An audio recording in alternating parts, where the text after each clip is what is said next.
মাত্র 5 থেকে 8 কাঠা জমি। শুনতে হয়তো খুব ছোট মনে হয়, তাই না? কিন্তু সঠিক পরিকল্পনা থাকলে এই সামান্য টুকরো জমিটাই হয়ে উঠতে পারে আপনার স্বাবলম্বী হওয়ার সবচেয়ে বড় চাবিকাঠি।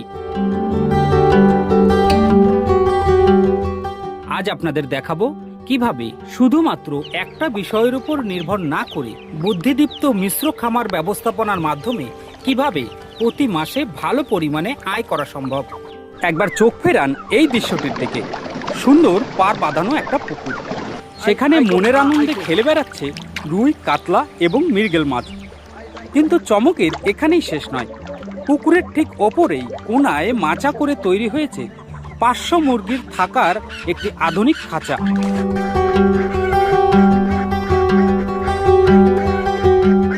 ভাবছেন এতে লাভ কি? খাঁচার মুরগির অবশিষ্ট অংশ এবং মল সরাসরি পড়বে পুকুরের জলে। এর ফলে বাজার থেকে কেনা দামি মাছের খাবারের আর প্রয়োজন নেই। বেঁচে যাবে প্রায় 70%। অর্থাৎ একই জায়গায় মুরগির ডিম ও মাংসের পাশাপাশি মাছ চাষ হচ্ছে প্রায় বিনামূল্যে।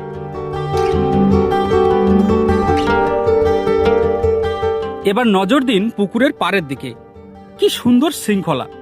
সারিবদ্ধভাবে লাগানো হয়েছে একটি পেঁপে গাছ, তারপর একটি সুপারি গাছ। এইভাবে একের পর এক সারিবদ্ধভাবে গাছ রয়েছে। সুপারি গাছ বড় হতে সময় নেয়, তাই বুদ্ধি করে প্রতিটি সুপারি গাছের গোড়ায় রোপণ করা হয়েছে চুই ঝাল গাছ।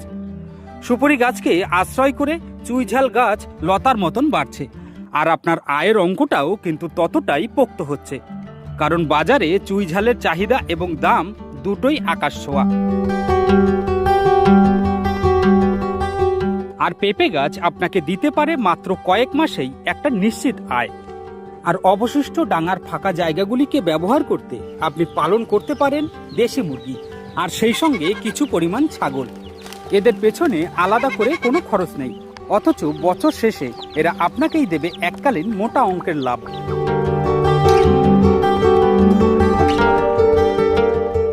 দেখুন, এই রকমের খামার পরিকল্পনায় প্রথম দিকে 2-1 মাস একটু কষ্ট হয়। তারপরে যখন পেঁপে গাছে ফল ধরতে শুরু করে, তখন আপনার পেঁপে থেকে একটা নির্দিষ্ট আয় বেরিয়ে আসে এবং মুরগির ডিম এবং সেই সঙ্গে আপনার জলে যে মাছগুলি খেলা করছে সেগুলিও তো বড় হয়ে উঠবে। এইভাবে আপনার বিভিন্ন দিক দিয়ে আয় কিন্তু শুরু হয়ে যাবে। তখন আর আপনার অর্থের দিক দিয়ে চিন্তা করতে হবে না। এইভাবে আপনি ধাপে ধাপে আপনার খামারের আকার বড় করতে পারবেন। দেখুন, এই ধরনের মিশ্র চাষের ক্ষেত্রে একটা ভালো দিক রয়েছে। যেমন 6টি আলাদা আলাদা ভাবে উৎস থেকে যদি আয় আসে, তাহলে একটা উৎস যদি একটু ডাউনও পড়ে, তাহলেও অন্যান্য দিক দিয়ে কিন্তু সহজেই সেটা মেকআপ দেওয়া সম্ভব। যেমন ধরুন, আপনি যদি পেঁপের দাম বাজারে খুব ভালো নাও পান, তাহলে কিন্তু পরে ডিম এবং মুরগি থেকে আপনি লাভ করতে পারবেন। এরপর যদি মুরগি এবং ডিমেও যদি আপনি ভালো লাভ না করতে পারেন, এরপর আপনার রয়েছে চুই ঝাল এবং সুপারি, এবং সেগুলির সঙ্গে আপনার রয়েছে মাছ। এগুলির মাধ্যমে খুব সহজেই কিন্তু একটি ভালো পরিমাণ অর্থ লাভ করে আপনি স্বাবলম্বী হতে পারেন। দেখুন, আপনি যদি চাকরি প্রার্থীও হন, তবে চাকরির জন্য অবশ্যই চেষ্টা করুন, কিন্তু পাশাপাশি নিজেকে স্বাবলম্বী করে তোলার জন্য আজই শুরু করুন এই ধরনের মিশ্র খামার। খুব অল্প পুঁজিতেই নিজেকে স্বাবলম্বী করে তুলুন। আজ তাহলে এ পর্যন্তই। ভিডিওটি ভালো লাগলে অবশ্যই লাইক দিয়ে ভিডিওটিকে শেয়ার করে সকলের কাছে পৌঁছে দেবেন।